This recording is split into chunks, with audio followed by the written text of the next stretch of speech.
ആദരണീയനായിട്ടുള്ള ഭാരതീയ ജനതാ പാർട്ടിയുടെ ദേശീയ അധ്യക്ഷൻ ശ്രീ JP നദ്ദാജി വേദിയിലെത്തിയിരിക്കുകയാണ്. അടുത്തതായി അദ്ദേഹത്തിനുള്ള സ്വീകരണമാണ്.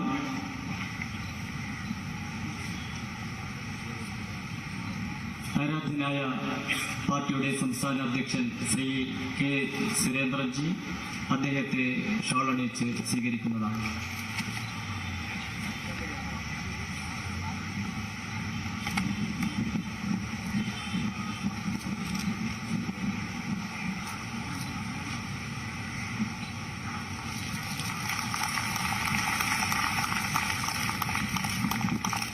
പാർട്ടിയുടെ കോഴിക്കോട് ജില്ലാ കമ്മിറ്റിക്ക് വേണ്ടി അഡ്വക്കേറ്റ് VK സജീവൻ MP അദ്ദേഹത്തെ സ്വീകരിക്കുകയാണ്.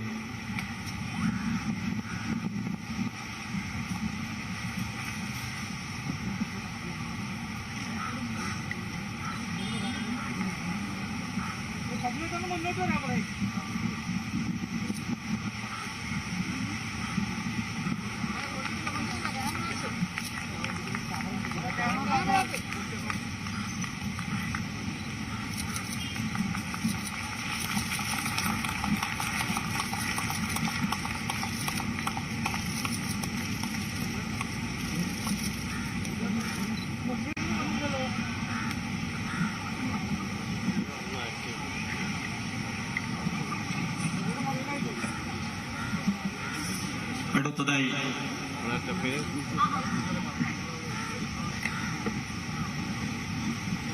പാർട്ടിയുടെ സംസ്ഥാന അധ്യക്ഷൻ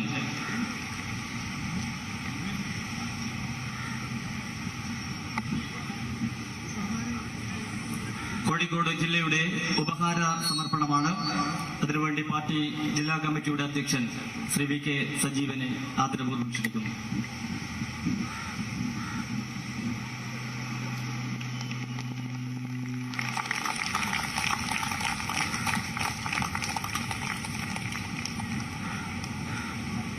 പാർട്ടിയുടെ സംസ്ഥാന അധ്യക്ഷൻ ശ്രീ K സുരേന്ദ്രൻജി പൊതുസമ്മേളനത്തെ അഭിസംബോധന ചെയ്യുന്നതാണ്.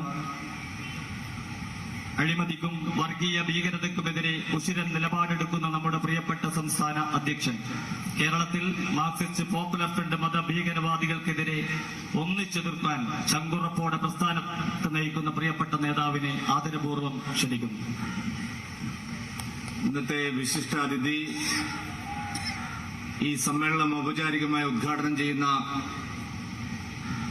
ലോകത്തിലെ ഏറ്റവും വലിയ ജനാധിപത്യ കക്ഷിയായിട്ടുള്ള ഭാരതീയ ജനതാ പാർട്ടിയുടെ ആരാധ്യനായിട്ടുള്ള അഖിലേന്ത്യാ അധ്യക്ഷൻ ശ്രീ ജഗത് പ്രകാശ് നഡ്ഡാജി, ഇവിടെ സന്നിഹിതരായിട്ടുള്ള കേന്ദ്രമന്ത്രി ശ്രീ V മുരളീധരൻ അവറുകൾ, സംസ്ഥാനത്തിന്റെ പ്രഭാരി ശ്രീ CP രാധാകൃഷ്ണൻജി, പാർട്ടിയുടെ ദേശീയ ഉപാധ്യക്ഷൻ ശ്രീ AP അബ്ദുള്ളക്കുട്ടി അവറുകൾ, ദേശീയ വക്താവ് ശ്രീ ടോം വടക്കൻ അവറുകൾ, തലമുതിർന്ന നേതാവ് ശ്രീ O രാജഗോപാൽജി, മുൻ അധ്യക്ഷനും മുൻ ഗവർണറുമായിട്ടുള്ള ശ്രീ കുമ്മനം രാജേട്ടൻ, മുൻ അധ്യക്ഷൻ ശ്രീ PK കൃഷ്ണദാസ് ജി, നമ്മുടെ ഏറ്റവും പ്രിയങ്കരനായ തമിഴ്നാടിന്റെ സംസ്ഥാന അധ്യക്ഷൻ പ്രിയപ്പെട്ട ശ്രീ അണ്ണാമലൈ അവറുകൾ,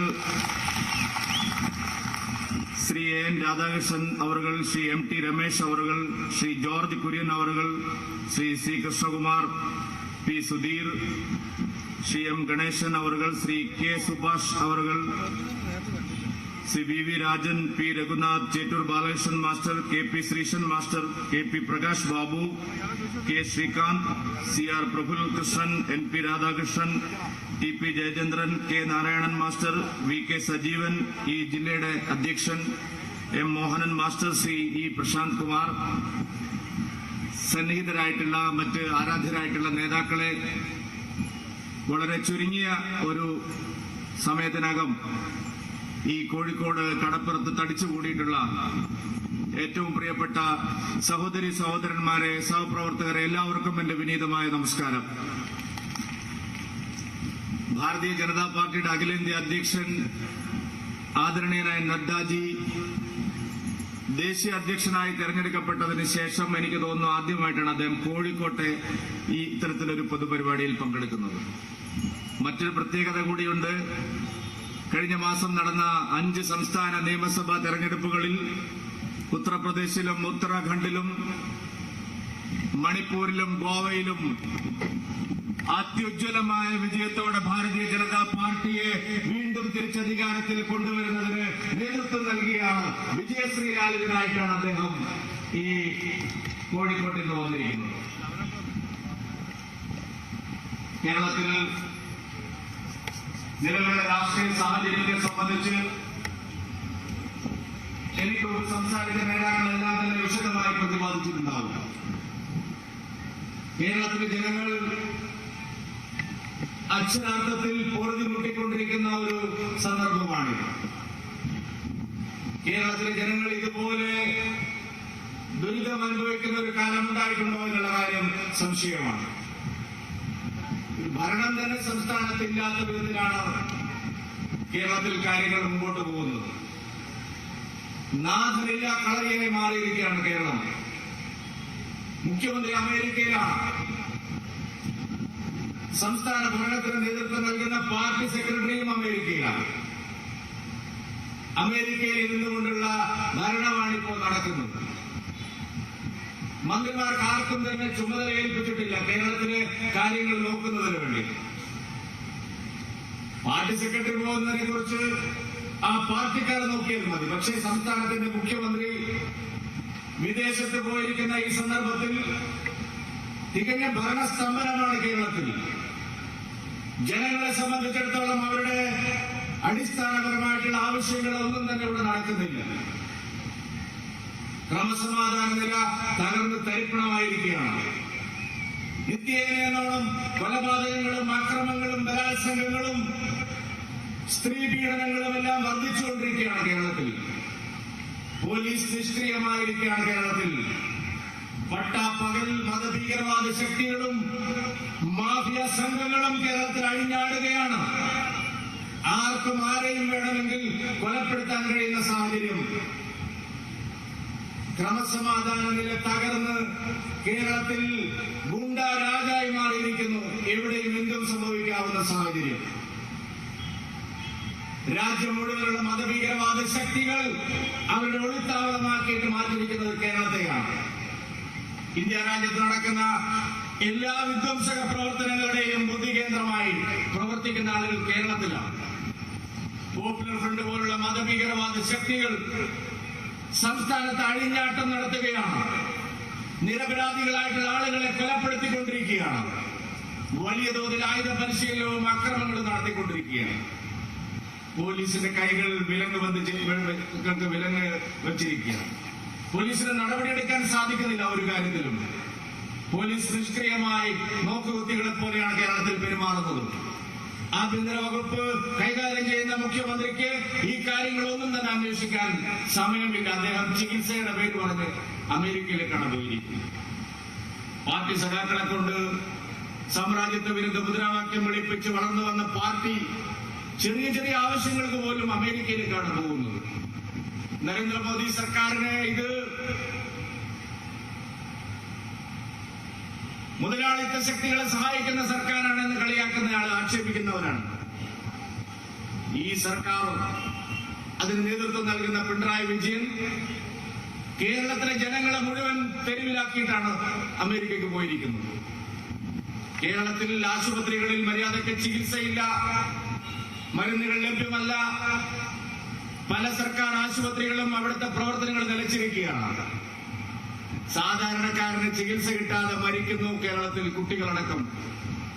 സ്വന്തം കാര്യം നോക്കി മുഖ്യമന്ത്രി പോയിരിക്കും.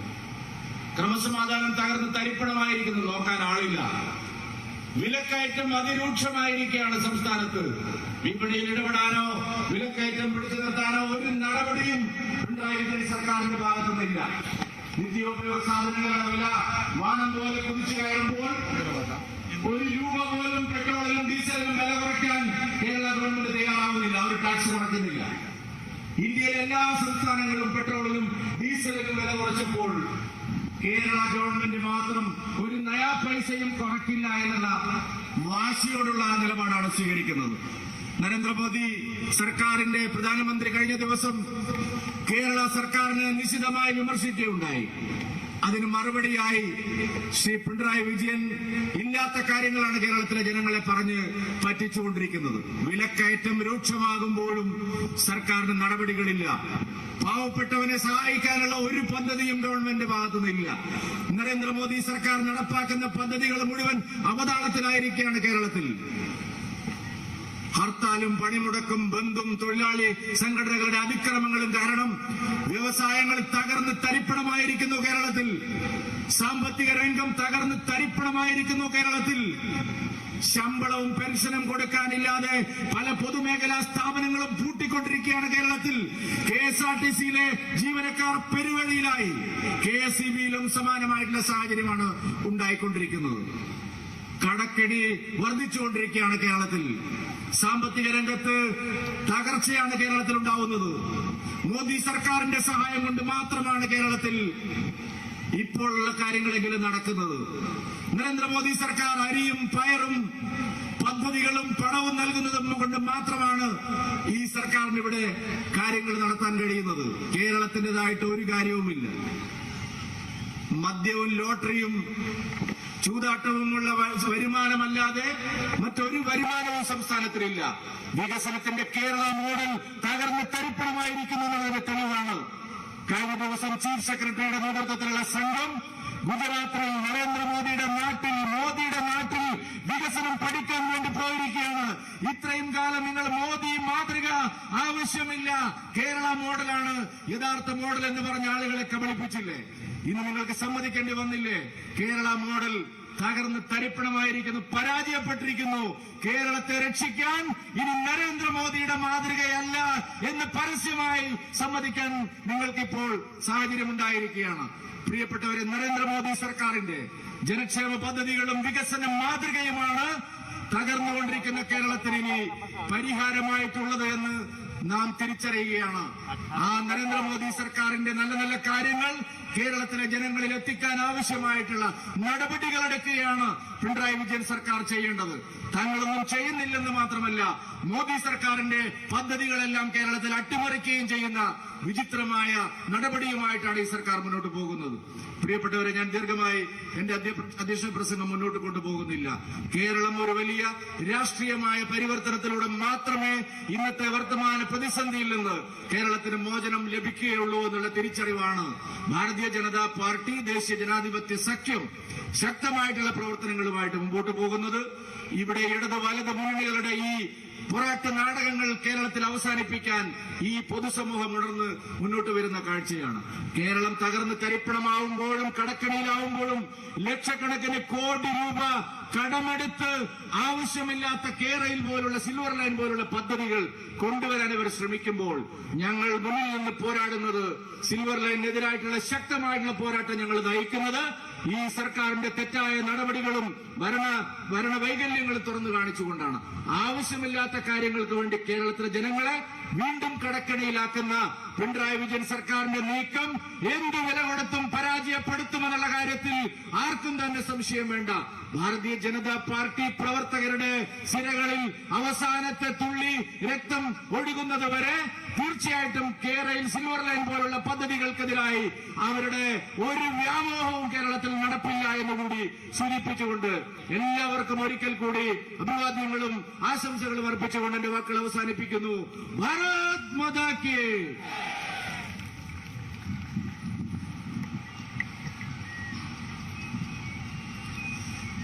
ഏറെ ബഹുമാന്യമായ വ്യക്തിത്വം ശ്രീ ജഗത് പ്രകാശ് നദ്ദാജി ഭാരത രാഷ്ട്രീയത്തിന്റെ നിർണായക തീരുമാനങ്ങളെടുക്കുന്ന വ്യക്തിത്വങ്ങളിൽ ഒരാൾ.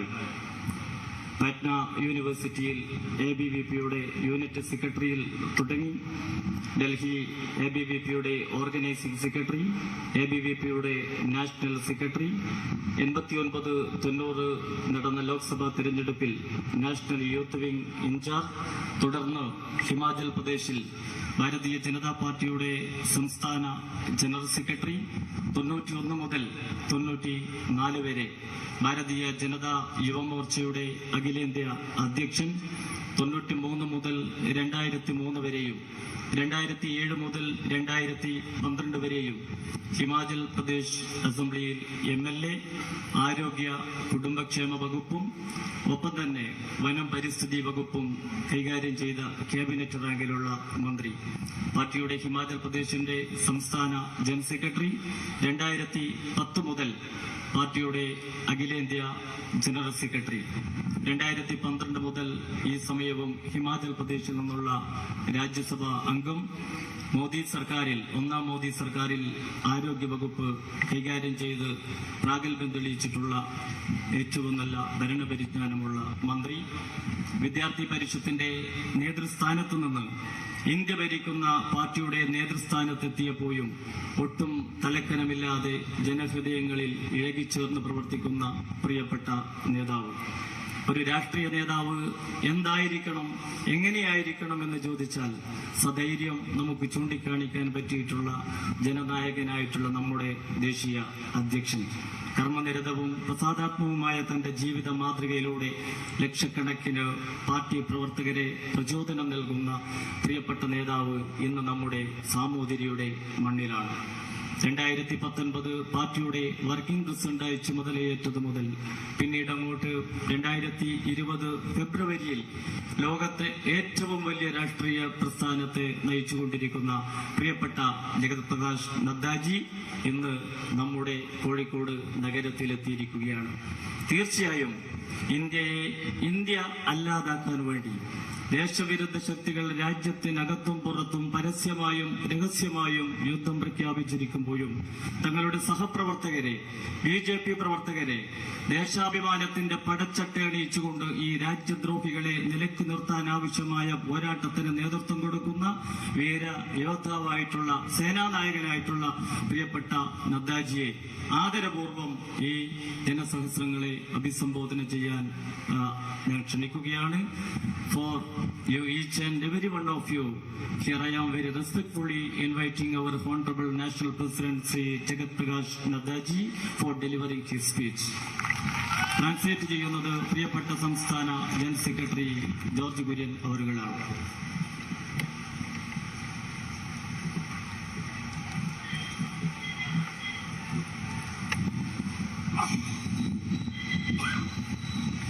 Today, it is indeed a matter of great happiness for me to be here to address our BJP workers who have gathered here in large number.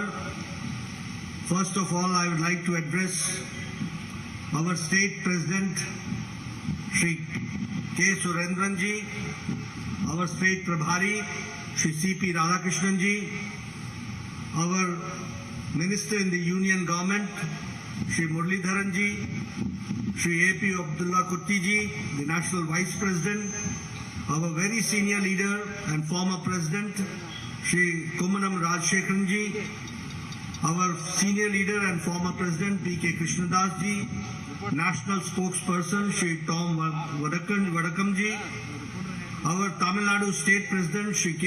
Annamalai-ji, our very senior and revered leader, Shri O. Rajgopal-ji, Shri C.K. Padmanabhan-ji, Shri A. Radhakrishnan-ji, M.T. Ramesh-ji, the State General Secretary, Advocate George Korean, my friend since youth days, Shri C. Krishna Kumar-ji, the General Secretary, Advocate P. Sudhir-ji, Shri M. Ganeshan-ji, Shri V.V. Rajan-ji, Shri Raghunath-ji, the State Vice President, Shri Chittur Balakrishnan-ji, Shri K.P. Seesan-ji, Master, Advocate K.P. Prakash Babu-ji, and our Kozhikode District President, Shri V.K. Sanjeevan-ji, all respected members on the dais, and huge number of our Bharatiya Janata Party workers gathered here, the representatives of media, the print media and electronic media. First of all, Priya Sahodran Mare Namaskaram. As I said, it is indeed a matter of great opportunity for me to address such a huge gathering who have gathered here in large numbers, and the enthusiastic crowd which I see here gives me the impression, and it also fulfills me with enthusiasm, that the coming times here in Kerala, I see a very bright future perspective of Bharatiya Janata Party. And in coming times, ideologically and politically, I feel that Bharatiya Janata Party is going to come up as a major force to reckon with the support and Ashirvadam of the people of Kerala. ഇന്ന് ഇവിടെ വരാനും നിങ്ങളോട് സംസാരിക്കുവാനും കഴിഞ്ഞതിൽ ഞാൻ വളരെ സന്തോഷവാനാണ്. ഇവിടെ തടിച്ചുകൂടിയിരിക്കുന്ന ഈ വലിയ ജനക്കൂട്ടം, ആവേശത്തോടുകൂടി തടിച്ചുകൂടിയിരിക്കുന്ന ഈ ജനക്കൂട്ടത്തെ കാണുമ്പോൾ എനിക്ക് ആവേശത്തോടുകൂടി പറയുവാൻ സാധിക്കും, അനധിവിദൂര ഭാവിയിൽ ഈ കേരളത്തില് ഭാരതീയ ജനതാ പാർട്ടിക്ക് ശക്തമായിട്ടുള്ള ഒരു മുന്നേറ്റമുണ്ടാകുമെന്ന് ആശയപരമായി രാഷ്ട്രീയമായി ഭാരതീയ ജനതാ പാർട്ടി ഈ നാട്ടിലെ ജനങ്ങളുടെ ആശീർവാദത്തോടുകൂടി മുന്നേറുമെന്നുള്ള കാര്യത്തിൽ എനിക്ക് യാതൊരു സംശയവുമില്ല. Friends, when I come to Kozhikode, it becomes my prime responsibility, first of all, to pay my respects to the Shiva, Lord Shiva, and to the Kanteshwaram Mandir, the Kanteshwaram temple, which is known and is synonym of Kozhikode. It also becomes my responsibility to pay my respects and naman to Tali Shiva temple, for which Kozhikode is known. Friends, we all know that Kerala has got its own religious background, and here when I am in Kozhikode, it becomes to give my respect to all the deities for which Kerala is known. So I, on my behalf and my party's behalf, I pay my respects to all the deities here in Kerala.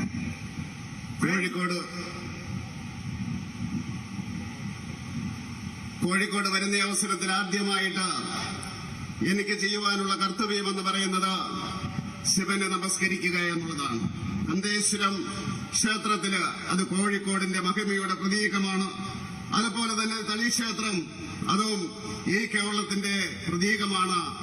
ആ മന്ദിരങ്ങളില്, ആ ക്ഷേത്രങ്ങളില് ആ ദേവന്മാരെ ഞാൻ നമിക്കുന്നു. അതോടൊപ്പം തന്നെ കേരളം എന്ന് പറയുന്നത് കേരളത്തിന്റെ മതപാരമ്പര്യം എനിക്കറിയാം. ഈ കോഴിക്കോടുള്ള എല്ലാ ദേവന്മാരെയും നമിച്ചുകൊണ്ട് ഞാൻ എന്റെ പ്രസംഗം തുടങ്ങുകയാണ്. Friends, I was hearing Surendranji speaking. What I could gather from what he was speaking in Malayalam, what I could gather that he was talking about the good works done by Narendra Modi ji's government. Here I would like to emphasize that with the support of the people of India, I can say that Narendra Modi ji's government is a government which is a responsible government, it is a proactive government, and it is a responsive government, which we have to understand. And when I say so, it is not only in words, but it is in action. We can also say that when I talk about Modi ji's government, the underlying principle for him is Sabka Saath, Sabka Vikas, Sabka Vishwas and Sabka Prayas. It is an inclusive development. It is a development where taking everybody into confidence and trying to develop the society as a whole, where every member of the society, of all sections of the society, are represented well and they are taken well. And that is why I can say that the government of Modi ji is for the poor, for the have-nots, for the Dalits, for the left-outs, for the women, for the youth, and all policies and programs have been focused to see to it that all these sections of the society are mainstreamed. They are empowered. They are given strength so that when they grow, when they are empowered, the country is empowered. That we have to understand. And here when I talk, I just not speak because I have to speak. I can quote you examples that now India has changed. And India is changing under the dynamic leadership of Narendra Modi. I would like to quote only one example and try to put my words forward. You see, this country had to wait for years together for getting any vaccine to be administered to any of the individuals. If I talk, I would like to put it on record that the medicine for chicken pox reached India 10 years later, and it was included 10 years later in our national program. The BCG vaccine came to India in 27 years. The vaccine for tetanus came after 38 years. The medicine for measles came to India after 22 years. And for hepatitis V, it took 37 years. And you will be astonished to know that for Japanese encephalitis, the vaccine came to India after 100 years.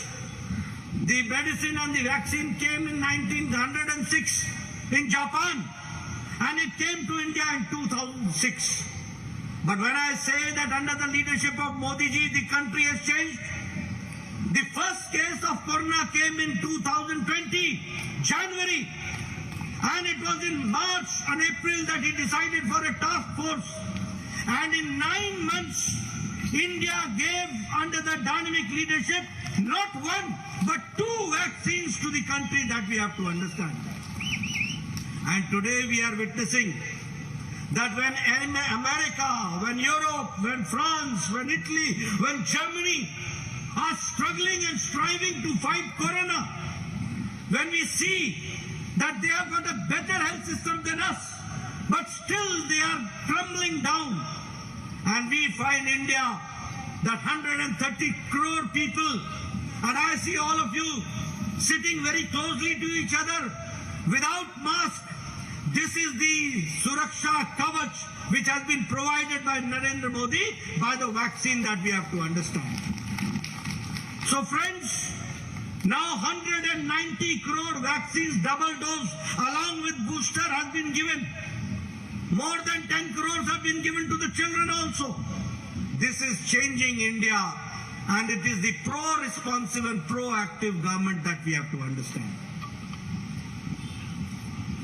Shri K Surendran ഇവിടെ സംസാരിച്ച അവസരത്തിലോ അദ്ദേഹം മലയാളത്തിലാണ് സംസാരിച്ചതെങ്കിലും അദ്ദേഹം പറഞ്ഞത് എന്താണെന്ന് എനിക്ക് മനസ്സിലായി.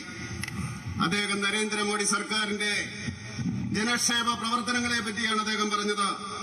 ജനങ്ങളുടെ പിന്തുണയോടുകൂടി ഈ സർക്കാർ ഉത്തരവാദിത്തത്തോടുകൂടിയാണ് പ്രവർത്തിക്കുന്നത്. മാത്രമല്ല, വാക്കും പ്രവൃത്തിയും ഒരേ രീതിയിലാണ്. മോദി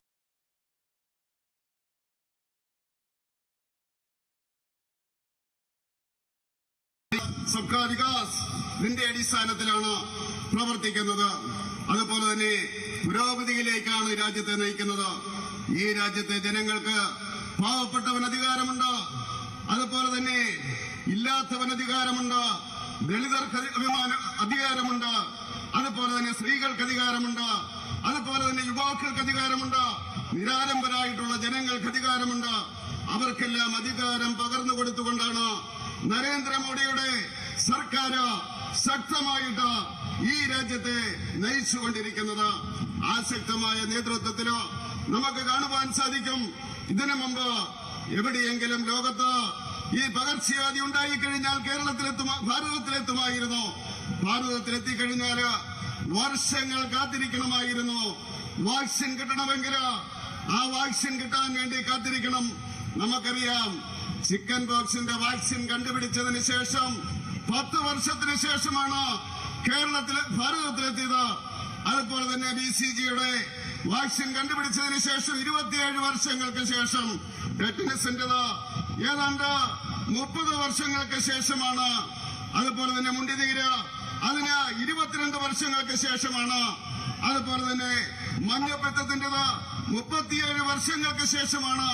ജാപ്പനീസ് എൻസെഫലൈറ്റിസ് എന്ന് പറയുന്ന ആ കൊടും രോഗത്തിന് 100 വർഷങ്ങൾക്ക് ശേഷമാണ്.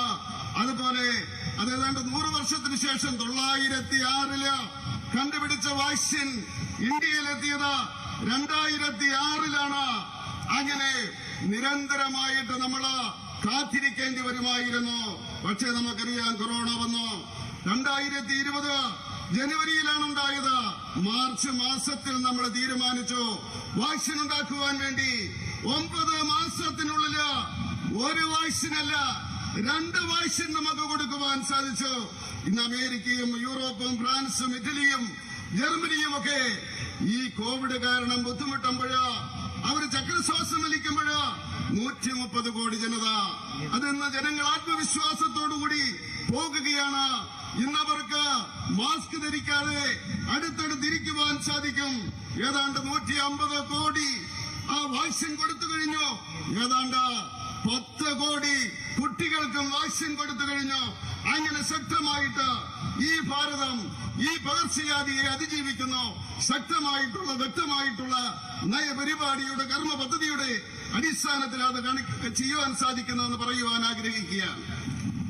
When I say that the country is changing under the leadership of Narendra Modi, it is not the time when we are asking importing vaccine, but we today are now under the vaccine Maitri program are giving vaccine to 100 countries and 48 countries are getting as aid, and 1,43 doses have been given as aid to 48 countries, and 18 crore medicine vaccines have been given to 100 countries in the world. This is the changing situation. If I talk about Pradhan Mantri Garib Kalyan package, 20 lakh crores were allocated for Pradhan Mantri Garib Kalyan package, and at the same time for startups and for the MSME sector 3 lakh crore was separately kept, and 2 lakh crores have been spent to the MSME sector. That we have to understand. The same way the Garib Kalyan package, the special package was given, the Pradhan Mantri Garib Kalyan Ann Yojana, 80 crore people are getting from March 2020 5 kilo rice, 5 kilo wheat, 1 kilo pulses, and the other accessories are being provided to them, to 80 crore people. And the result is that for the last 2 years, the extreme poverty has been reduced to less than 1%, and 12% of the people have come below poverty line. This is the change which has taken place. Friends, at the same time, I would like to also tell you that as far as the Ukraine, the war going on, no country ever thought of bringing their people back. No country. But it is India where people were brought back within a short span of 1 year, and 114 flights brought 23,000 people back to home.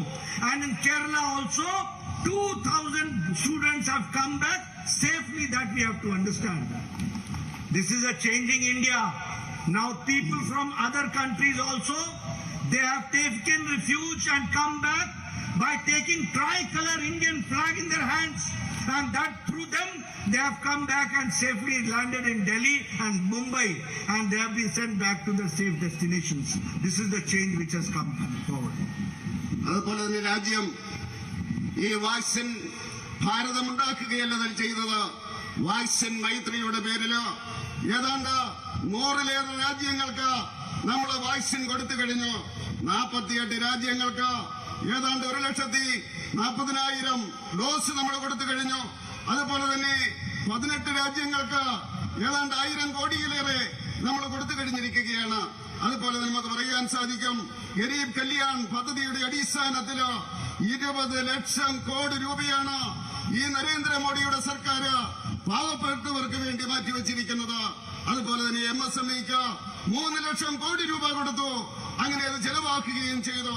അതുപോലെ നമുക്ക് കാണുവാൻ സാധിക്കും ഗരീബ് കല്യാൺ അന്ന യോജന 80 കോടി ജനങ്ങൾക്ക് കൊടുക്കുന്നത് 5 kilo അരി, 5 kilo ഗോതമ്പ്, 1 kilo പയറ്, ആ രീതിയിലാണ് കൊടുത്തുകൊണ്ടിരിക്കുന്നത്. അങ്ങനെ ഈ സർക്കാർ ആ രീതിയിൽ പ്രവർത്തിച്ചതുകൊണ്ട് നമുക്ക് ദാരിദ്ര്യം 10% താഴേക്ക് കൊണ്ടുവരുവാൻ സാധിച്ചു. 12% ജനങ്ങളെ ഏതാണ്ട് ദാരിദ്ര്യ രേഖയുടെ മുകളിലെത്തിക്കുവാൻ സാധിച്ചു. അതുപോലെ തന്നെ ഇന്ന് ചർച്ച ചെയ്യപ്പെടുന്ന കാര്യമാണ് യുക്രൈൻ യുദ്ധം. ആ യുദ്ധം നടന്ന അവസരത്തില് ഈ ലോകത്ത് ഒരു രാജ്യം മാത്രമാണ് തങ്ങളുടെ പൗരന്മാരെ ആ ഉക്രൈനിൽ നിന്ന് രക്ഷിച്ചത്. അത് നരേന്ദ്രമോദിയുടെ ഭാരതമാണ്. 114 ഫ്ലൈറ്റുകളാണ് പറന്നത്. 32,000 ജനങ്ങളെ അവിടെ നിന്ന് കൊണ്ടുവന്നു. നമ്മുടെ ഈ കേരളത്തില് 2,000 ചെറുപ്പക്കാരെ, വിദ്യാർത്ഥികളെ അങ്ങനെ നരേന്ദ്രമോദിയുടെ സർക്കാർ കൊണ്ടുവന്നു. മാത്രമല്ല മറ്റ് രാജ്യങ്ങളിലെ ജനങ്ങള് ത്രിവർണ്ണ പതാക പിടിച്ചുകൊണ്ട് ഭാരതത്തിന്റെ സംരക്ഷണത്തില് ഡൽഹിയിലും അതുപോലെ തന്നെ ബോംബെയിലും വന്നിറങ്ങിയിട്ട് അവരവരുടെ രാജ്യത്തേക്ക് പോയി അഭയം തേടി ഈ ഭാരതം മുഖേന, നരേന്ദ്രമോദി മുഖേന. അതാണ് നമുക്ക് പറയുവാനുള്ളത്. Friends, when I say that the country is going forward, when I say that the country, India, is changing, I have got reasons to say that. Once the country was known for importing goods. Once the country was known for importing major capital goods. Now today, our country has become a major exporter, and worth in 1 year $400 billion export has been done by India. That we have to understand. The same way, you will be happy to know that in last 70 years, in 2021-22, India has done very good in khadi, and because of the advocacy of Prime Minister Narendra Modi, 1 crore 15 lakh turnover has taken place, and now khadi has become the fast moving consumer good that we have to understand. If we talk about the economic power, I would like to share with you that India is now the world's largest startup ecosystem, where 68,000 startups are working in India. And you will be also happy to note that within 1 year, there are 100 unicorns, and 40 unicorns took place in 2021. This we have to understand, the power of the youth which has been nourished and generated, that we have to understand. I would also like to share with you that now when I say that the country is changing, you have got many people who are working as laborers from different parts of the country. They are coming to Kerala. We have introduced one nation, one ration card. This is one of the greatest reforms which has been done for pro people, for pro labor, that we have to understand. Anybody from Bihar, anybody from Madhya Pradesh, anybody from tribal area coming and working here in Kerala as laborer, he has got the right to get the ration facility here in Kozhikode because of one nation, one ration card. That we have to understand. The same way, for 70 years we were said, one nation, one constitution. But we were not able to do it. Jammu Kashmir had a separate constitution. We had two separate identification and 2 separate flags that India witnessed. But under the strong leadership of Narendra Modi, Article 370 was abrogated, and today India, one nation, one Prime Minister, one constitution, one flag, that has been taken care, that we have to understand. Friends, if I talk about the major items of exporter, India has become the exporter of major items. India's export has reached $63.99 billion, $63.99 billion US dollars, and it is an increase of 14.15%, that we have to understand. The same way, the International Monetary Fund has lauded India's An Yojana, and as I said, that 12% of India's population has gone up above the below poverty line. That is the change which has taken place. Friends, here I would also like to talk about the things which has been done for Kerala. I am told that Pinarayi Vijayanji always talks that Kerala is not getting its due. He always talks that the central government is not taking care of Kerala. I think he has got a political vision. He is not looking from the right perspective. He is wearing a political spectacle, and that is why he is not able to see. Or although he sees, but he admits that he would not like to see. Here I would like to put on record that Pradhan Mantri Kisan Samman Nidhi, 11 crore farmers have received it, and here in Kerala, 37,31,000 farmers have been given the Pradhan Mantri Kisan Samman Nidhi. If I talk about Jal Jeevan Mission, more than 12 crore in the country have got the tap water, and here in Kerala, 70,68,000 people have been given new connection by Government of India in Jal Jeevan Mission by Narendra Modi. We have to understand. If I talk about financial inclusion, 45 crore people have been included in Jan Dhan Yojana, and in Kerala 45,85,000 have been included. The same way, if I talk about the support given to Kerala, I would like to make it clear that the petrochemical project of BPCL has been allocated a budget of 6,000 crore rupees to Kerala through BPCL for petroleum project. That we have to understand. Here I would also like to make it clear that the international cruise Sagarika Kochi port promotion for tourism is also there, and 25.72 crores have been allocated, and we are going to make Kochi as the international tourist destination. That we have to understand. The same way, the Marine Engineering Training Institute, the Vigyan Sagar, the Cochin Shipyard Limited, all this is in that very direction which we have to understand. Not only that, I would also like to make it very clear here that under the Pradhan Mantri Gram Sadak Yojana, it is 3,769 kilometer road length has been completed, and 402 habitations have got now all-weather road. That we have to understand. If I talk about Sagarmala, 65 projects and 18,081 crore rupees is being sent. 16 projects are completed, 49 projects are underway. That we have to understand. If I talk about road projects, Bharatmala Pariyojana, length of 676 kilometers has to be made. 83.78 kilometers have been upgraded, and 6 lanes are underway, and 204 kilometers are to be made, and for that 4,035 crores have been kept. This has been done for Kerala by Government of India. We have to understand. If I talk about Pradhan Mantri Awas Gramin Yojana, 19,746 houses have been completed in Gramin area, in rural area, and 1 lakh dwelling units have been constructed in urban area. This is the change which has taken place. If I talk about Jal Jeevan Mission, 70 lakh houses have been covered. The same way, if I talk about Pradhan Mantri Arogya Yojana, the Ayushman Bharat, 36 lakh 85,000 people are covered under this program. The Swanidhi Yojana, 11,600 have received loans, and if I talk about Stand Up India, it is 2,959 people who have been benefited. All this I am talking about because Pinarayi Vijayan says that nothing is being done for government of Kerala. Everything has been provided, right from infrastructure, from tourism development, from urban housing, from Gramin housing, for Pradhan Mantri Garib Kalyan Ann Yojana, for giving them the food facility. Everything has been done, and at the same time I would like to say that in railways also and infrastructure, special attention has been given to people of Kerala. That I would like to emphasize here.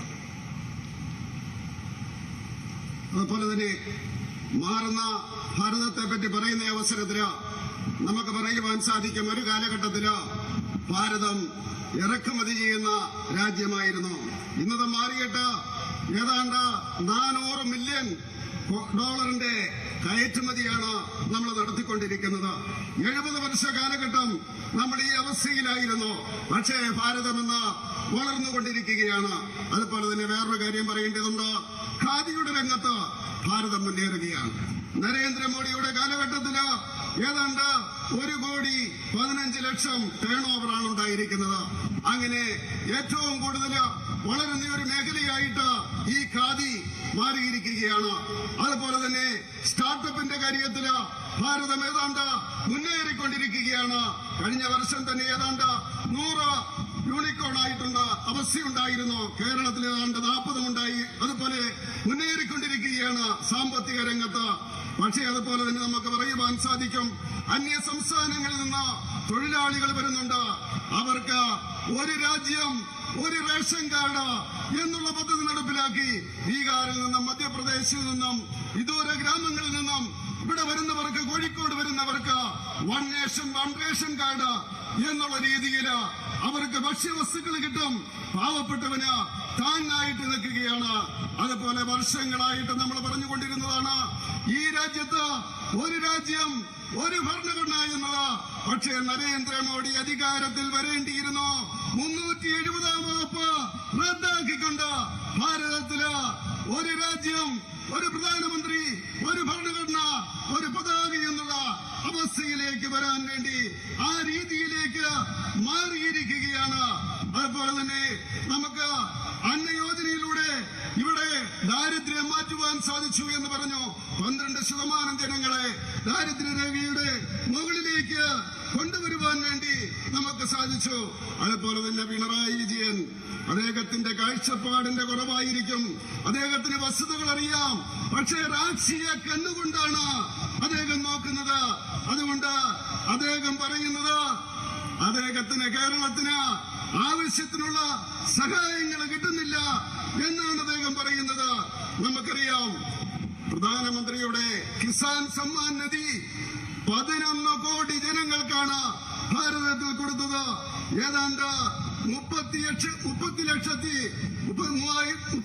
ലക്ഷത്തിലേറെ ആൾക്കാർക്ക് കേരളത്തില് ആ കിസാൻ സമ്മാൻ നിധി കൊടുക്കുകയുണ്ടായി. അതുപോലെ തന്നെ നമുക്കറിയാം, ജൽജീവൻ പദ്ധതി 12 കോടി ജനങ്ങൾക്കാണ് ഭാരതത്തില് കണക്ഷൻ കൊടുത്തിരിക്കുന്നത്. ജൽജീവനിലൂടെ 17,68,000 ജനങ്ങൾക്ക് കേരളത്തില് കൊടുക്കുവാൻ വേണ്ടി സാധിച്ചു. അങ്ങനെ അതുപോലെ നമുക്കറിയാം, ഏതാണ്ട് 45 കോടി ജനങ്ങൾക്ക് ജൻധൻ പദ്ധതി കൊടുത്തു. 45,850 പേർക്ക്, 45,80,000 പേർക്ക് ഇവിടെ കേരളത്തിൽ കൊടുക്കുവാൻ സാധിച്ചു. അതുപോലെ തന്നെ കൊച്ചിയില് BPCL-ന് 6,000 കോടിയാണ് നരേന്ദ്രമോദിയുടെ സർക്കാർ കൊടുത്തത്. അതുപോലെ തന്നെ കൊച്ചിയില് സഹകാരി മേഖലയില് ഏതാണ്ട് ക്രൂസിന്റെ സഹകാരി മേഖലയില് 27.72 കോടി കൊടുക്കുവാൻ സാധിച്ചു. അങ്ങനെ ഇന്റർനാഷണൽ ടൂറിസ്റ്റ് കേന്ദ്രമായിട്ട് കൊച്ചിയെ മാറ്റുവാൻ സാധിച്ചു. മറൈൻ ടെക്നിക്കൽ ഇൻസ്റ്റിറ്റ്യൂട്ടുകൾ കൊച്ചിയിൽ വന്നു. അതുപോലെ തന്നെ കൊച്ചി ഷിപ്പ്യാർഡിന്റെ വികസനം നടത്തുകയുണ്ടായി.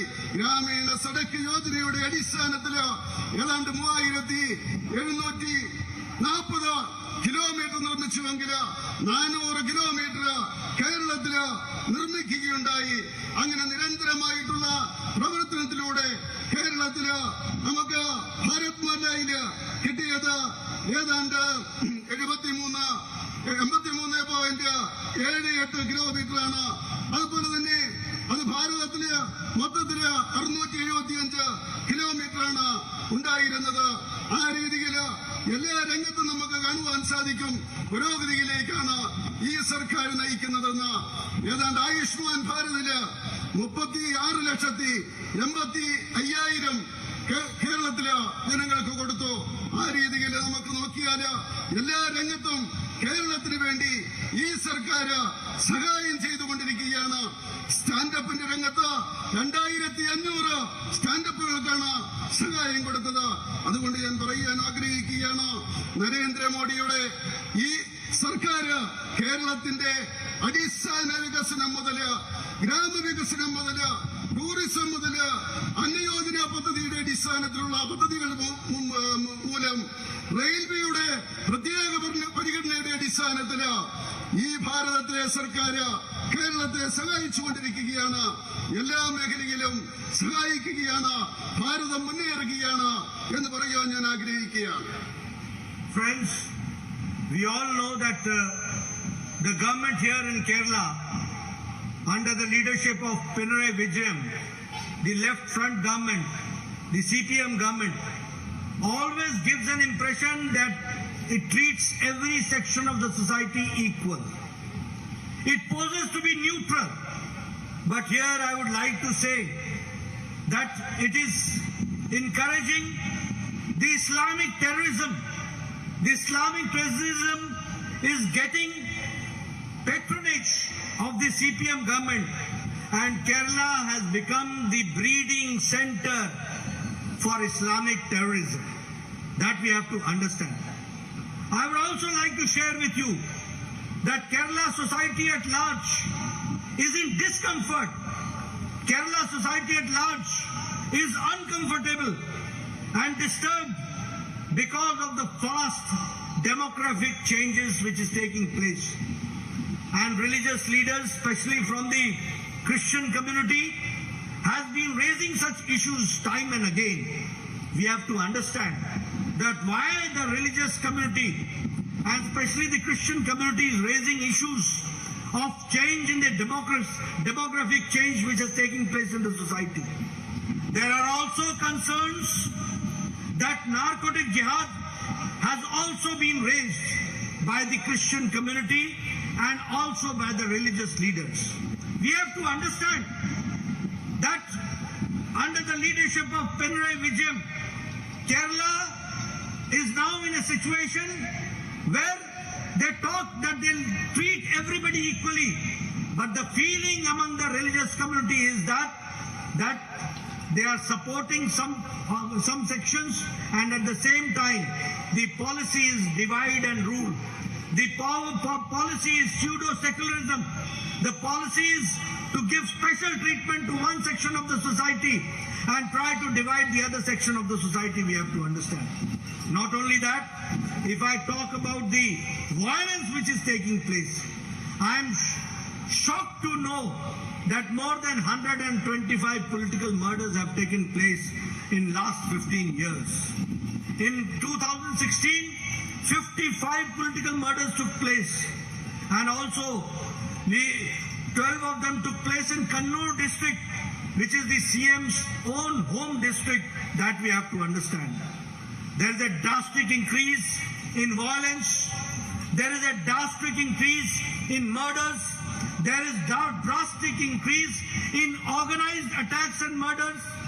1019 murders have taken place in last 3 years, and 83 murders in organized attacks. In total, 8,000 in March 8, 2012, 1019 murders have taken place. In 2019, 308 murders took place. In 2020, 305 murders took place. In 2021, it was 336 murders which took place. And in March 2022, 70 murders have taken place. This is the crime record of Kerala. And these are all political murders. These are all political murders which are taking place. The latest incident of the attack on the RSS worker, the Shri at Palaghat, and A. Sanjeet in Palaghat is a glaring example of the patronage given by the state government and the political vendetta through which this government is functioning. I would also like to share with you that the Pinarayi Vijayan government has failed on all fronts. They have not been able to curtail the venom and atrocities which is taking place. There are cases in huge number, in large number of POSCO cases which are not being dealt seriously. Here I would like to also suggest that this state under the Left Democratic Front is full of lawlessness, full of corruption, and full of people who are being protected, who are doing corruption. That we have to understand. അതുപോലെ തന്നെ ഞാൻ പറയുവാൻ ആഗ്രഹിക്കുകയാണ്, പിണറായി വിജയന്റെ സർക്കാർ അവര് എല്ലാവരോടും തുല്യമായിട്ട് പെരുമാറുന്നു എന്നാണ് ഭാവിക്കുന്നത്. പക്ഷേ അവര് ഇസ്ലാമിക ഭീകരവാദികളെ സഹായിക്കുകയാണ് എന്ന് പറയുവാൻ ആഗ്രഹിക്കുകയാണ്. ഇസ്ലാമിക ഭീകരവാദത്തിന്റെ വളർത്തു കേന്ദ്രമായിട്ട് കേരളം മാറിയിരിക്കുകയാണ്. കേരളീയ സമൂഹം അസ്വസ്ഥമാണ്. കാരണം ഈ മതങ്ങളുടെ ജനസംഖ്യയിലുണ്ടാകുന്ന മാറ്റങ്ങൾ അത് ജനങ്ങളെ അസ്വസ്ഥരാക്കുന്നു. മാത്രമല്ല ക്രിസ്ത്യൻ സമൂഹം അവരത് പ്രകടിപ്പിക്കുന്നുമുണ്ട്. അവരുടെ അസ്വസ്ഥത അവര് പ്രകടിപ്പിക്കുന്നു. അവര് നർക്കോട്ടിക് ജിഹാദിനെ പറ്റി പറയുന്നു. അവരുടെ ആ അസ്വസ്ഥത അത് പരിഹരിക്കുവാൻ വേണ്ടിയല്ല പിണറായി വിജയന്റെ സർക്കാർ ശ്രമിക്കുന്നത് എന്ന് പറയുവാൻ വേണ്ടി ഞാൻ ആഗ്രഹിക്കുകയാണ്. അവിടെ കപട മതേതരത്വമാണ് കാണിക്കുന്നത്. ജനങ്ങളെ തമ്മിലടിപ്പിക്കുകയാണ്. അതുപോലെ തന്നെ ജനങ്ങളെ വിഭജിച്ചുകൊണ്ട് ഭരിക്കുവാൻ വേണ്ടിയാണ് അവര് ശ്രമിച്ചുകൊണ്ടിരിക്കുന്നത്. ഇതിന് അവസാനമുണ്ടാകേണ്ടിയിരിക്കുന്നു. ഈ ഇസ്ലാമിക ഭീകരവാദത്തെ സഹായിക്കുന്ന ഈ രീതി അവസാനിപ്പിക്കണമെന്ന് ഞാൻ ആഗ്രഹിക്കുകയാണ്. അതുപോലെ തന്നെ കേരളത്തില് രാഷ്ട്രീയ അക്രമങ്ങൾ അങ്ങനെ വളർന്നുകൊണ്ടിരിക്കുകയാണ്. ഏതാണ്ട് 125 രാഷ്ട്രീയ കൊലപാതകങ്ങൾ നടന്നു. അതില് 15 അത് പിണറായി വിജയന്റെ കണ്ണൂർ ജില്ലയിലാണ് എന്ന് പറയുവാൻ ഞാൻ ആഗ്രഹിക്കുകയാണ്. അതുപോലെ 2015 55 കൊലപാതകങ്ങൾ നടന്നു. അതിൽ 12 കണ്ണൂർ ജില്ലയിലായിരുന്നു. അങ്ങനെ അക്രമങ്ങളും കൊലപാതകങ്ങളും സംഘടിത കൊലപാതകങ്ങളും നിരന്തരമായിട്ട് നടന്നുകൊണ്ടിരിക്കുകയാണ്. 1019 കൊലപാതകങ്ങളാണ് 3 വർഷങ്ങൾ കൊണ്ട് നടന്നത്. അതിലെ 83 കൊലപാതകങ്ങള് സംഘടിതമായിട്ടുള്ള കൊലപാതകമായിരുന്നു. അതുപോലെ 2019 312 കൊലപാതകങ്ങൾ നടന്നു. 2020 308 കൊലപാതകങ്ങൾ നടന്നു. 2021 336 കൊലപാതകങ്ങൾ നടന്നു. 2022 മാർച്ച് വരെയും 70 കൊലപാതകങ്ങൾ നടന്നു. ഈ രാഷ്ട്രീയ കൊലപാതകങ്ങൾ നിരന്തരമായിട്ട് നടന്നുകൊണ്ടിരിക്കുകയാണ്. പാലക്കാട്ട് ശ്രീനിവാസന്റെയും സജിത്തിന്റെയും കൊലപാതകം സ്റ്റേറ്റ് ആസൂത്രണം ചെയ്ത് നടപ്പിലാക്കിയതാണെന്ന് പറയുവാൻ ഞാൻ ആഗ്രഹിക്കുകയാണ്. ഈ സർക്കാർ, പിണറായി വിജയൻ സർക്കാർ എല്ലാ രംഗത്തും പരാജയപ്പെട്ടിരിക്കുകയാണ്. സ്ത്രീകൾക്ക് നേരെയുള്ള അതിക്രമങ്ങൾ അതിവേഗം വർദ്ധിച്ചുകൊണ്ടിരിക്കുകയാണ്. കുട്ടികൾക്കെതിരെയുള്ള അക്രമങ്ങൾ, പോസ്കോ കേസുകൾ വർദ്ധിച്ചുകൊണ്ടിരിക്കുകയാണ്. ഈ സർക്കാർ ക്രമസമാധാനം നശിപ്പിച്ച ഒരു സർക്കാരാണ്. അഴിമതിയെ പ്രോത്സാഹിപ്പിക്കുന്ന സർക്കാരാണ് എന്ന് പറയുവാൻ ഞാൻ ആഗ്രഹിക്കുകയാണ്. Friends, not taking much of your time, first of all, I would like to salute my workers of Kozhikode. I would like to salute my workers of Kerala who are fighting the state-sponsored violence, who are sponsoring violence, murders which are taking place, and you all are fighting on the ground. I would like to say that in a democratic manner, with cooperative federalism also, and in the democratic manner, we will fight and bring the culprits to the books. We will see to it that law takes its own course, and those who are culprit, they are brought to the books. That we will see to it. And I would also like to say that people of Kerala are not going to accept the left ideology for long. They are going to go for nationalist forces, and that is why I would request my workers to work day in and day out very hard. Go to the people, make them understand the pro-people policies of NDA government, the pro-people policies of Narendra Modi, and how country is going stronger from pillar to pillar, and how from strength to strength, and how we are going forward in that direction under the dynamic leadership of Narendra Modi. And Kerala is also going to join hands with our ideology in coming times. That we have to understand. We have to go to the people and make them understand this. Thank you very much for giving me a very patient hearing at this point of time. Thank you very much. ഈ കോഴിക്കോട്ടെ പ്രവർത്തകരെ ഞാൻ salute ചെയ്യുന്നു. കേരളത്തിലെ ജനങ്ങളെ salute ചെയ്യുന്നു.